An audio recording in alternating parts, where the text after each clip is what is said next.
This is Focus on Your Health. It's brought to you by Kingman Regional Medical Center in historic Kingman, Arizona. I'm T.G. Lafredo, and this week we are talking news and notes. We are in the Public Relations Office with my pals, Scott Kern, who's the Director of Community Relations and Development. Hey, Scott, welcome. Hey, how's it going, TG? It's going. We're doing well. And Terry Williams, who's the Director of Marketing and Communication. Hi, Terry. Hi. So we have some news and information to cover this week, and Terry, you are very busy, and I managed to grab you for a few minutes, so why don't you go first? You have some news about some grants here at the hospital. Yes, we received a grant again this year from Susan G. Komen, Arizona, for covering mammograms for women in Mojave County. With this grant, we're able to offer women who live here in Mojave County free mammogram with using 3D digital technology and some of the best testing technology and services that you can find anywhere. And we make that available to all women over 40 in Mojave County for free. When did this, I know this has been going on for a while, when did this program begin? Well, the program started essentially, it's our Catch It Early program that we started back in 2008. And with that program, we've done everything we can do to try to reduce barriers for women to be screened for breast cancer. We know that breast cancer hits 1 in every 8 women. And unfortunately, too many women in our community aren't screened for it, and so breast cancer does not have to be a deadly disease. If you find it early and you can treat it, it really, the cure rate is remarkable. Unfortunately, though, women don't get screened, and then we find breast cancer after symptoms start, and at that point it can be deadly. So we want to screen as many women as we can. So we've been running this program trying to reduce barriers, and in the last several years Susan Komen has taken notice of our program and have been generous in giving us grants to help cover the costs. And so we've now been offering free mammograms for 2 years with this program. And you say 1 in 8 women will have breast cancer. Mm-hmm. And we've talked about this on the program before. You're very open about it. You are 1 in 8. You are a breast cancer survivor. Mm-hmm. And I was, again, one of the lucky ones. Mm-hmm. They found it very early, and as a result, my treatment was I had radiation treatment, but it really didn't make me sick. I didn't lose my hair. I never missed a day of work, actually. It was something you go through, but it was minimal compared to what it could have been had it gone on and we didn't catch it as early as we did. And when you are able to talk to women, and I'm sure, right, having survived that really helps to impress the importance of getting in there and getting your annual screening. Mm-hmm. I think it's something that women tend to just put off, or it's kind of a hassle. You got to go in and make an appointment and go in and have that mammogram taken. And I know there's a lot of myths. A lot of women fear that that the exam will hurt, but I tell women that it's the chances are it has nothing to do with your health status or genetics or whatever. 1 in 8 women do get breast cancer. It's just not something to put off, and it's just that important to get screened. And we want to do everything possible to reduce any barriers, if there's any cost barriers, or if women doesn't have insurance. It doesn't matter. It's that important that you get screened. Since you've implemented Catch It Early, what sorts of benefits have we seen in the community from that? Well, actually, we have seen a remarkable decrease in late-stage breast cancers detected in Mojave County, but we have a long way to go. We're still high within the state, but we are seeing a decrease. More women are getting mammograms, and we've in a way, we've seen an increase in the number of breast cancers we detect because more women are getting mammograms. However, we're seeing most of those being detected at early stage, and that's good news. And with this grant from Susan G. Komen, that program continues, and we're able to continue providing that service to the women of the county. Absolutely. And Terry, for women who are listening and they know they're overdue for mammograms, what do they need to do? They need to call 928-692-2727. That is our scheduling number, and just tell the scheduler they'd like to schedule their mammogram. As long as it's been a year since a past mammogram, we'll get them in for a free one. Very good. 692-2727. Go ahead. Sorry. And when I say free, what I mean is if a woman has insurance, we'll still bill her insurance. However, if there's any out-of-pocket costs, then we cover those through the Catch It Early program. Right. And if the woman doesn't have insurance, then we cover the full cost through our program. Very good. It is a wonderful program, and I'm really happy to hear that we're able to continue that for another year. Also from the grants really help to keep this machine running. Right. And so you have more grant news for us. Yes. Another grant we got is from the National Breast Cancer Foundation.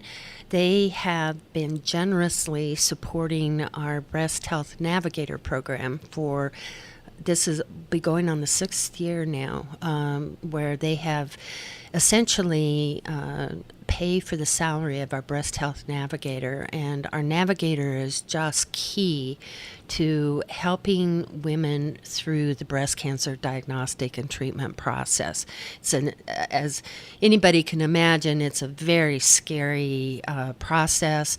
A lot of times it's complicated. There's a lot of different medical providers involved in not only the diagnostic process, which can entail a lot of imaging and then possibly a biopsy and possibly surgery, and then treatment, and there's a lot of different providers involved.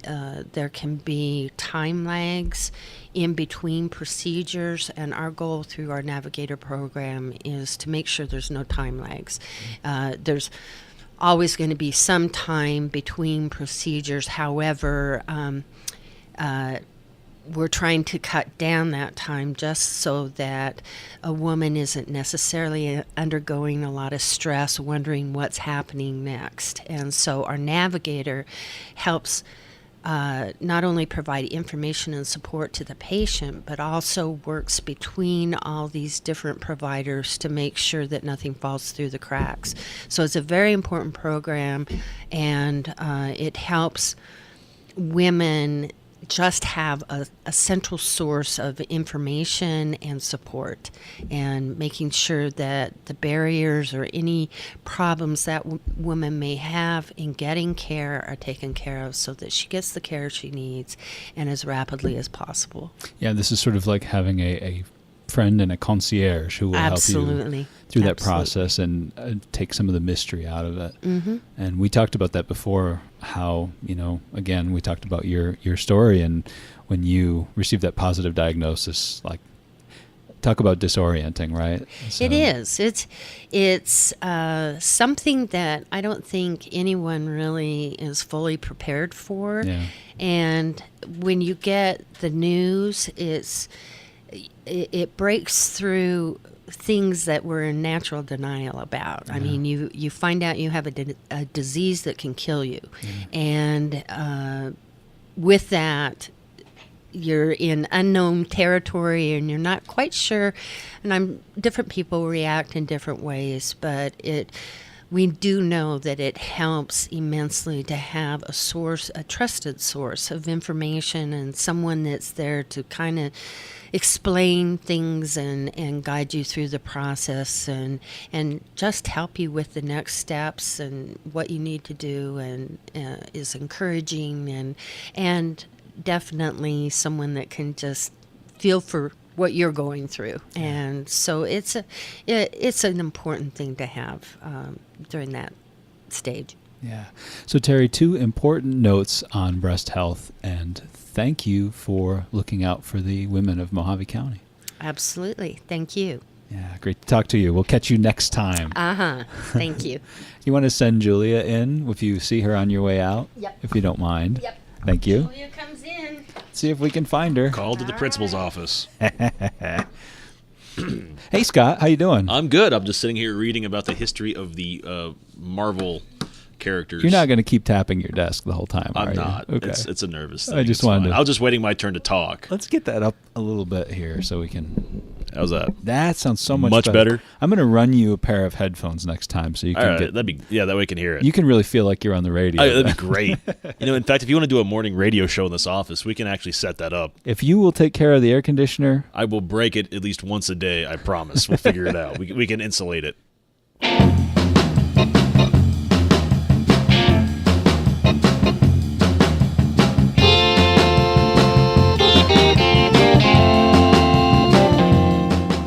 It's break time on Focus on Your Health. We'll be back in a moment for more with the crew from KRMC Public Relations. Stick around.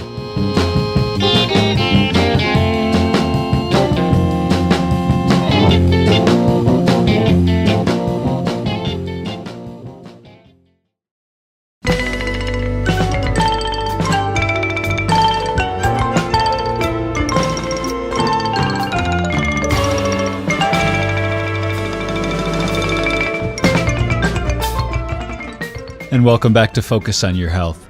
I'm TG Lafredo, and this week I'm coming to you from the KRMC Public Relations Office. Hilarity ensues. What do you have for me now? What do you have some news and some interesting facts about? I've always got news and interesting facts. I guess it's how do you want me to describe them to you? We've got a lot going on here this time of year. Obviously, we just finished up the race for hospice. Right. That's always a big undertaking for us, and it was a lot of fun this year. The weather was always it's usually good for us. It's kind of squirrely this year because you can only watch the weather reports and pray so much and hope for a nice day. But Yeah. it's early enough in the morning. I've heard it's not about so bad. rain dances, but not about sun dances. Well, to make sure people have a good time, if I have to do a sun dance, as long as they tip me well, I'll do it. Hospice race is really important. It's nice to see the community come together. Absolutely. And early Saturday morning, and we block off the roads and people run, and it raises money, a good amount of money This year we raised between $12,000 and $15,000 for the Joan and Dinah Hospice House, which is a great program we offer here. That way, if you have a loved one in hospice, they can stay in town, and you're not put out by having to leave town. Right. They don't have to, go through their final days somewhere they're not comfortable with. So it's a fantastic program. Those guys do a great job making the families feel welcome and making sure everyone's got the proper comfort care for their final moments. Yeah. So good. So that's the hospice race. Yeah. How about the new physician beat? You got anybody new and interesting coming in? Off the top of my head, we got Dr. James Marsh starting in our cancer center. He started in our cancer center, I should say. And he's our new radiation oncologist, and he's great. We got him out of Phoenix. And he's got a lot of new great ideas and equipment he's working to get and bring to Kingman, so he should keep the cancer center busy for a long time to come. I know he signed a contract, so he's here for a couple years. And comparing him up with Dr. Rivera is a great combination for us. So we're very excited to have the cancer center up and rolling at 100% again. Those guys are just fantastic at what they do. I'm going to try to track down Dr. Marsh. I look forward to talking You should. to him. He'd be a great interview. I've spent a lot of time with him with one of my roles, and a very knowledgeable guy, very nice guy. Yeah. I think anyone that goes to him will be very impressed with his ability and to get treatment done effectively and possibly in some ways we haven't seen done here before. Yeah, and you do play a lot of roles here, and one of them is this doctor liaison. Yeah, where you're trying to. What do you do with that? That's it's like a business to business education. I don't know what that means. It's does that mean you facilitate connectivity and productivity by synergy and? That sounds so good. Let's go with that. Yeah. Right. Okay. Yeah. No. It's essentially that's what it is. It's business to business marketing. It's making sure that all the doctors in our community and eventually in our surrounding areas are aware of our facility's capabilities. Who's here and what we do. Who's here and what we offer and what some doctors might offer versus other doctors that don't offer that. So, that's what I'm in the business of doing is education. Physician education is probably the easiest way to put it. Got it. So it's an ongoing process. There's always something new and fun to go out and talk to these guys about. And it's also just checking in on them, and if there's any issues I can help with, I do that for them too. If they have diva moments. I do offer them a sounding board if they do want to be able to yell, because we all have those moments where we just have to yell to feel better. Absolutely. I'll let them shut the door and yell at me. I mean, it's fine because it's not about me. It's about the situation. So Yeah, I got it. All right. So that's a fun role to have. It's a new role for me. I've been here 7 years now, so you have to kind of mix it up a little bit, and that's been a fun challenge to kind of get to know the doctors. And you have to justify the new office down the hall. Yeah, And right. So more Well, they kept me in a roles. cage for so long. It's once they finally let me out, I have a window, for God's sakes. I can't give up the window. What do you have in the way of upcoming events? What can we be looking forward to now in the next few months? We have a golf tournament that kind of ends this summer. It's the foundation bookends the warm season, so to speak, with the race and our golf tournament. That comes up in September. But I think that's a whole other talk show That's later. to talk about later on this summer. I think you should have some sort of survival event when it's triple-digit heat. Oh, it'd be great, wouldn't it? I mean, what better than to have the hospital sponsor it? Right. Like the heat stress test. Well, I want you. to make sure they've got the proper insurance first, and it's covered. I don't know how much insurance you'd need for that. Oh, I'm sure it'd be a pretty penny. But yeah, it'd be a great idea. Something to do in the middle of the summer. Something water-based would be nice too. Yeah, I guess if you're a sissy. I'm talking survival, man. I'm talking like heat strokes and medevacs, stuff like that. I could tell you from back east where you're still enjoying this dry heat stuff, right. man. I was born and raised out here. Hot's hot. Give me air conditioning any day of the week. Humidity's bad, but the dry heat's just as bad after a while. I know too many people who spend the summer sequestered in air-conditioned buildings. I plan on being one of those people this year given the opportunity. I just feel like, you have to embrace it. It's like if you live in the north, you have to like snow. If you live in Florida, you have to like old people. And if you live in Arizona, That's a nice touch. yeah, Arizona's the old people in heat. I get that too. I mean, we're just like Florida. People just don't give us the credit for it. No, I agree. The dry heat's not that bad after a while. 110 is 110. I mean, hot's just hot. that's true. You just learn to When you're use- hot, you're you're hot. walking out into a blast furnace, and That's what I like. You adapt. The biggest problem comes is when it's a dry heat until the middle of July, and then monsoon season kicks in. Yeah, got it. We sent for Julia. We haven't seen her. Should we go get her? We should go get her. Let's hang on before we go. She wants to talk about the toddler award. Yes. We are going to go track down Julia Walters Kowalska. She's the communication specialist. Yeah. All right. So here's what we're going to do.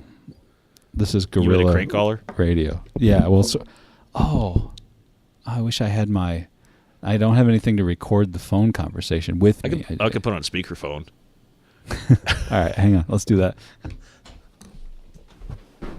You want to ask her if her refrigerator's running? Oh, I can do better than that. You don't really know how this works, do you? I don't know how my phone works. All of a sudden, it's gone cattywampus. There it is. All right.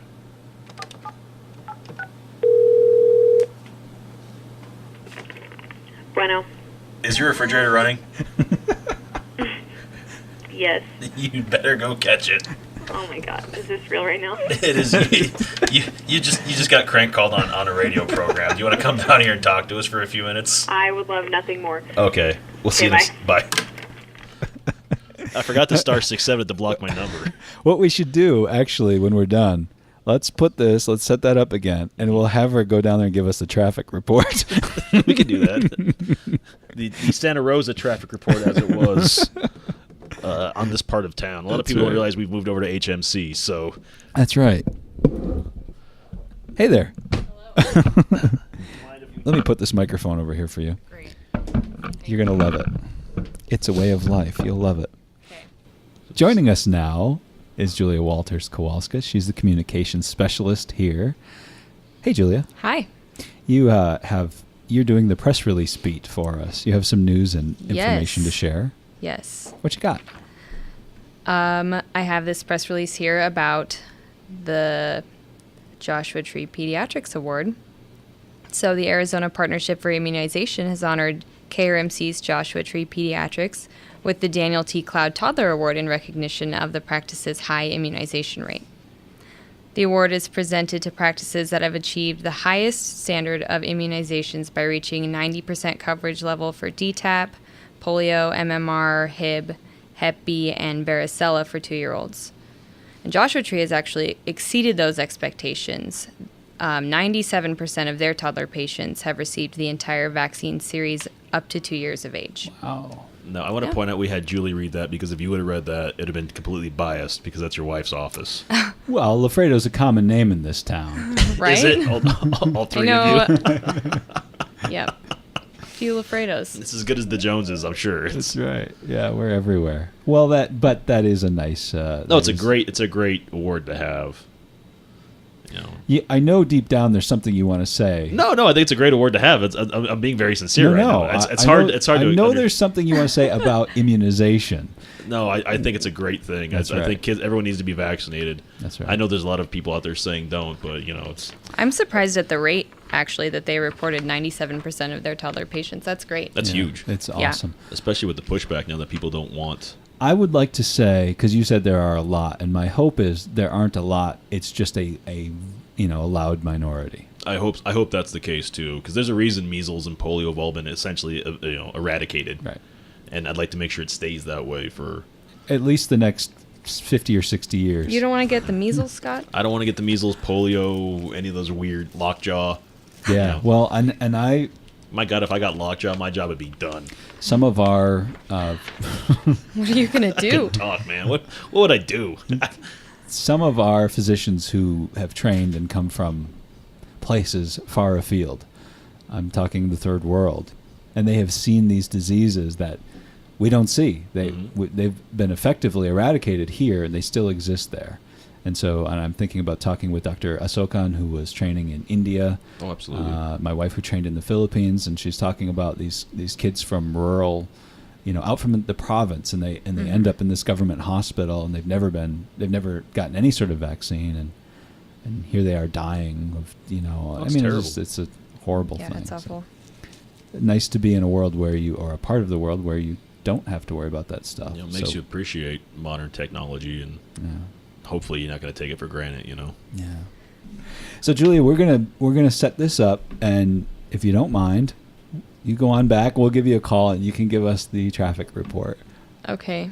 All right. Whatever you want to say, I traffic. don't know what the traffic report is. You can describe the traffic here at the beautiful Walpole Mountain campus. Oh, my God. Okay. First, let's do this. Oh, you might describe traffic in the hallway too, depending on what Okay. you want to. That's true. First, let's do this. Julia Walters Kowalska, thanks so much. You're welcome. Thank you. Question mark?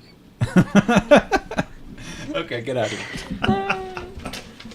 Welcome. I have no idea what to say. Well, Scott, thanks so much for visiting and for cutting up. Hey, thanks for having me. Appreciate it. Always a good time. It's a great way to spend a Monday afternoon. It's better than working, right? Absolutely. That's Scott Kern. He's the Director of Community Relations and Development here at KRMC. And that's the show. I'm TG Lafredo. Thanks so much for listening. If you'd like to write to me, you can reach me at... Smoke signals work too. He's usually watching that. Quiet. If you'd like to get in touch with me, you can send me an email. tglafredo@aol.com. If you'd like to... Page him. Damn it. Page him on his pager. All Put a right, 1 after your here, phone number, that way he wait, knows it's an hang on a emergency. second. I got a cure for this. Let's see. There. That'll do that. And then this. There we go. If you'd like to write to me, you can send me an email at foyhradio@gmail.com. That's Focus on Your Health. foyhradio@gmail.com. We'll catch you next week.